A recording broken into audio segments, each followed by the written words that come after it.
Welcome to astrologymission.com। इस video में हम कवर कर रहे हैं जातक का विवाह। जातक के विवाह देखने के लिए हमें क्या क्या सावधानी रखनी चाहिए या कौन कौन से वो प्रश्न हैं जो विवाह से संबंधित पूछे जाते हैं जिनके बारे में जातक जानना चाहते हैं। तो विवाह का उद्देश्य है कि जीवन साथी की प्राप्ति। तो यदि कोई स्त्री जातक विवाह के बारे में जानने के लिए आती है तो उसका जो मुख्य भाव रहता है कि किस प्रकार का पति मिलेगा, वो क्या मेरी देखभाल करने वाला होगा, कहीं वो गुस्सैल ना हो, वो ज़रूरत से ज़्यादा कंजूस ना हो, वो समस्या सुलझाने वाला हो, उलझाने वाला ना हो या समस्या पैदा करने वाला ना हो, वो मेरे ही ऊपर आश्रित ना हो जाए, आश्रित पति ना हो, वो कुंवारा पति ना हो। कुंवारा पति का अर्थ है कि शादी होने के बाद भी वो अपरिपक्व जैसा व्यवहार करता है, तो ऐसा पति नहीं होना चाहिए। तो स्त्री जातक अपने पति के बारे में ऐसा सोच सकती है।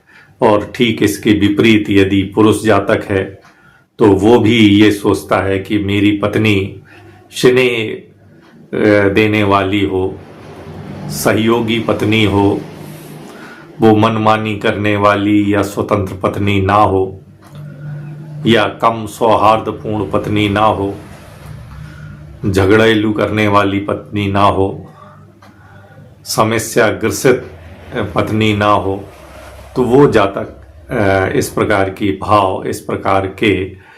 भाव लेके वो आता है और ये उसकी इच्छा रहती है कि पत्नी मेरी बहुत अच्छी हो या पति मेरा बहुत अच्छा हो। लेकिन जब हम कुंडली देखते हैं तो सबसे पहले हमको ये देखना पड़ता है कि जातक की कुंडली में विवाह योग है कि नहीं। और यदि जातक की कुंडली में विवाह योग है तो हमको दूसरी बात ये देखना पड़ती है कि वो विवाह शीघ्र विवाह है या देरी से विवाह होगा या बहुत ही विलंब से विवाह होगा। तो हमें इन बातों पर ध्यान देना पड़ता है। और आजकल की जो नए बच्चे समस्या पैदा करते हैं या उनकी ये सोच है कि वो अंतर जाति विवाह करने से हिचकाते नहीं हैं, उनको इसमें कोई बुराई नहीं दिखती है। तो कुंडली में अंतर जाति विवाह तो नहीं है। तो यहाँ तक ये कहानी नहीं रुकती है, कहानी आगे बढ़ती है कि अंतर धर्मी विवाह तो नहीं है कि वो हमारा जीवन साथी लाइफ पार्टनर कहीं दूसरे ही धर्म का तो नहीं है, जाति तो छोड़ो। और जब हम ये देख लेते हैं तो बड़ी जिज्ञासा होती है आदमी को कि हमारी शादी हमारे जो है जन्म स्थान से पास होगी या जन्म स्थान से दूर होगी। और जब ये क्लियर हो जाता है कि शादी होगी तो तत्काल ये प्रश्न मन में आ जाता है कि शादी कब होगी, तो विवाह का समय कब है। तो ये जानने की भी प्रबल जिज्ञासा जातक की होती है। और फिर थोड़ा सा डर भी रहता है कि वैवाहिक संबंध टूट तो नहीं जाएगा, गड़बड़ तो नहीं हो जाएगा, ब्रेकअप तो नहीं हो जाएगा, शादी अच्छी ही निभेगी या शादी निभने में बहुत सारी कठिनाई आएंगी, बहुत सारा जो है उसमें विरुद्ध जीवन साथी मिल जाएगा। विवाह में ही तो नहीं समस्याएं खड़ी हो जाएंगी, विवाह के दौरान ही तो नहीं समस्या खड़ी हो जाएंगी।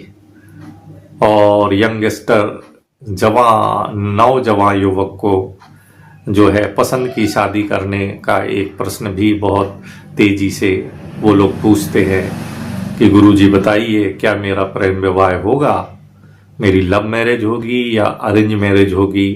तो ये प्रश्न भी खड़ा होता है। लेकिन जो जातक थोड़े मैच्योर हैं, समझदार हैं, तो वो इसी जो है बात को दूसरी तरीके से पूछते हैं कि गुरुजी ये बताइए जीवन में वैवाहिक सुख है कि नहीं है। और यदि स्त्री जातक है तो उसको ये भी दिक्कत होती है या ये संशय शंका बनी रहती है कि कहीं मेरे पति का कोई विवाह के पूर्व संबंध तो नहीं है या विवाह के बाद ये संबंध स्थापित तो नहीं करेगा, एक्स्ट्रा मैरिटल अफेयर तो नहीं करेगा। तो इस टाइप की बात होती है। लेकिन जो जातक के माता पिता होते हैं वो ये पूछते हैं कि गुरुजी जो है इस व्यक्ति बच्ची की या मेरे बेटे की शादी कब होगी। तो एक बात ये पूछता है। दूसरा वो पूछता है कि गुरुजी देख लो कहीं प्रस्तावित विवाह संबंध में तलाक या अलगाव योग तो नहीं है। तो इस प्रकार के ढेर सारे जो है विवाह संबंधित प्रश्न पास में आते हैं। यदि आप भी आपके मन में विवाह के संबंध में यदि कोई प्रश्न हो तो आप astrologymission.com पर आस्क द क्वेश्चन सेक्शन में जाकर अपना प्रश्न पूछ सकते हैं। उसमें आपको अपनी बर्थ डिटेल देना पड़ेगी, date of birth, time of birth और प्लेस ऑफ बर्थ देना पड़ेगा और बहुत ही इकोनॉमिकली फी भी अदा करना पड़ेगी। तो यदि आप इतना कर देते हैं तो आपके प्रश्न का जो उत्तर है आपके द्वारा चाहे गए माध्यम पर जैसे व्हाट्सएप